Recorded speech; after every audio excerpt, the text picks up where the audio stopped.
देखिए, ये देश के लोगों का प्यार है। देश के लोग नरेंद्र मोदी जी को स्नेह करते हैं, प्यार करते हैं।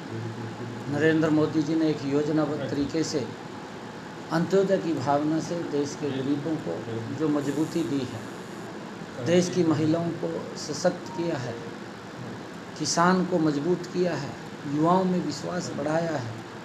ये इसका परिणाम है कि देश का एक चहुमुखी विकास पिछले 10 वर्षों में योजनाबद्ध तरीके से आदरणीय प्रधानमंत्री जी ने किया है।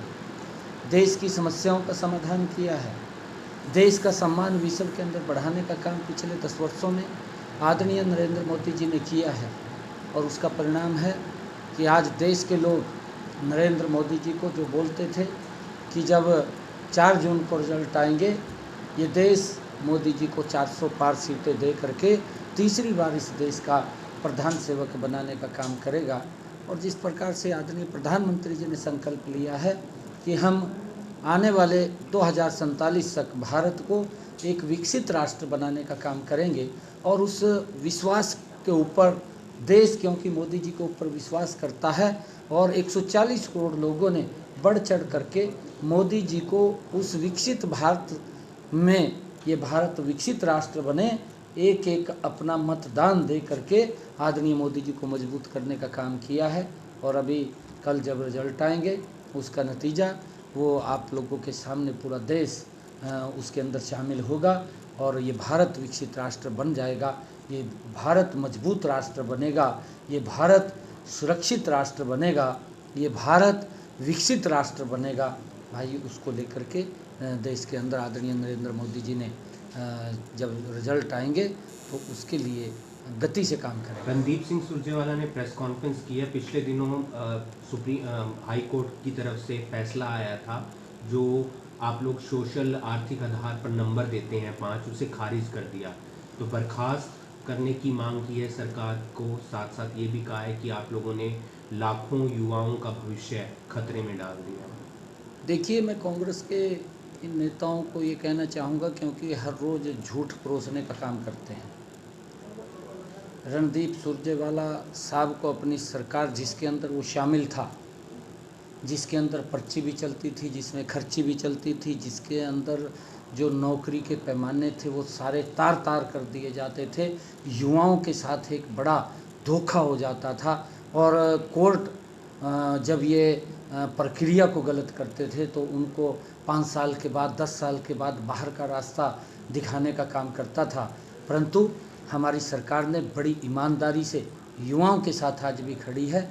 एक गरीब व्यक्ति जिसकी सुनवाई कांग्रेस के कार्यकाल में नहीं होती थी, गरीब व्यक्ति को तो ये लोग वोट के लिए इस्तेमाल करते थे, उसका वोट ले लेते थे, परंतु जब कहीं नौकरी की बात आती थी तो उसको घर में भी नहीं घुसने दिया जाता था। उनके शरीर से रणदीप सुरजेवाला को भी और इनके नेताओं को भी, भूपेंद्र सिंह हुड्डा को भी, अगर ये मंत्री थे उस सरकार के अंदर, बदबू आती थी, वो नज़दीक नहीं लगते थे, तो वोट तो ले लेते थे, वोट लेकर के उन लोगों का शोषण करते थे। पहली बार है कि मनोहर लाल जी ने ऐसा सिस्टम बनाया कि उस गरीब व्यक्ति को, कि वो भी हरियाणा सरकार की नौकरी के अंदर आ सके, उसको आर्थिक आधार के ऊपर 5 नंबर देने का काम वो हमारी सरकार ने किया था। और उसकी प्रशंसा प्रथम बैच ने की थी, जो हाई कोर्ट का सिंगल बैच था, उस बैच ने इस जो सिस्टम लागू किया था इसकी प्रशंसा की थी। डबल बैच ने उसको खारिज किया है। परंतु गरीब व्यक्ति को, क्योंकि ये सरकार ये गरीबों के हित ऐसी सरकार है, मैं सभी उन युवाओं को ये आश्वासन देना चाहता हूँ कि किसी भी युवा को इस बात की चिंता करने की ज़रूरत नहीं है। हम अंतिम समय तक माननीय सर्वोच्च न्यायालय के अंदर उनके हक की लड़ाई को लड़ेंगे। किसी भी गरीब व्यक्ति के अधिकार दबे नहीं, ये हमारी सरकार की नौकरी चली जाएगी? किसी की कोई नौकरी नहीं जाएगी। जो रोक लगाई है, जब तक माननीय सुप्रीम कोर्ट उसका आदेश नहीं देता, उन्हीं बच्चों को ही रोका जाएगा, बाकी की प्रक्रिया जारी रहेगी। और किसी भी बच्चे को जो सिलेक्शन हुआ है उन सब की सिलेक्शन होगी। परंतु माननीय सुप्रीम कोर्ट जो ही, हम पूरा विश्वास है कि इस सारी प्रक्रिया को देखेगा, क्योंकि गरीब के हित के अंदर ये कदम उठाया गया था और ट्रांसपेरेंसी आधार के ऊपर उठाया गया। आज बिना पर्ची बिना खर्ची के लाखों युवाओं को रोज़गार मिला है। ये सुरजेवाला तो ये सुबह झूठ बोलना शुरू कर देता है, ये पता नहीं क्या कबाब खाता है क्या नहीं खाता राहुल गांधी के साथ बैठ करके, और जब ये भी उसके साथ थाली में बैठ करके कुछ ना कुछ खाता है वो झूठ बोलता है।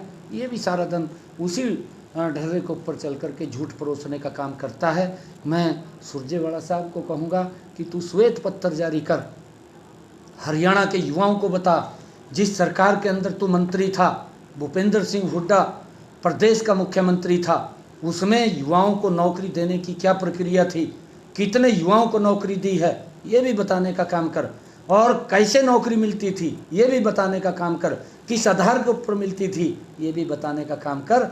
तू प्रदेश के युवाओं को गुमराह मत कर।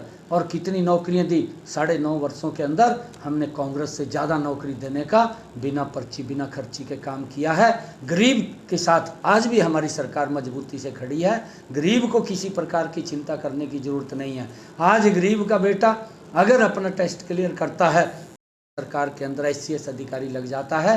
एक नाम रणदीप सुरजेवाला बताए, 10 वर्ष तक पीछे सरकार रही है कि एक गरीब व्यक्ति को बिना पर्ची बिना खर्ची के उन्होंने नौकरी दी, एक नाम बताए। मैं आज उसको चैलेंज करता हूँ कि वो इस प्रकार की आशंका अगर उसको लगी है ठीक है, और पुलिस प्रशासन का ये दायित्व है कि ना तो मैं इस बात से श्योर करता हूँ किसी प्रकार का कोई गुंडा तत्व वहाँ पर किसी प्रकार का हुड़दंग ऐसा कोई नहीं होगा। अगर कोई होगा उनको आशंका लगी तो SP साहब को उन्होंने एप्लीकेशन दी है और वहाँ पर व्यवस्थाएं ठीक हों, उसके लिए हम भी SP साहब को कहेंगे ताकि इस प्रकार का कोई समस्या या दिक्कत ना हो अगर उसको लग रहा है। क्योंकि ये सरकार ये ट्रांसपेरेंसी आधार के ऊपर काम करने वाली सरकार है। परंतु मैं ये भी कहना चाहता हूँ, रोना धोना अब EVM का होगा।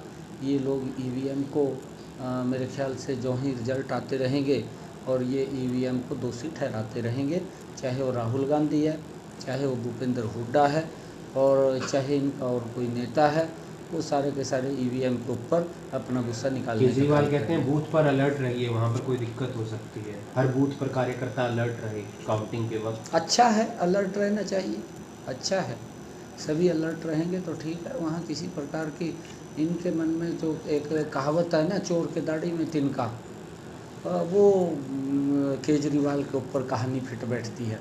क्योंकि जो व्यक्ति जिस प्रकार की सोच रखता है शायद वो उसी प्रकार से सोचता है, उसकी सोच यही है तो उस तरफ से वो सोच रहा है।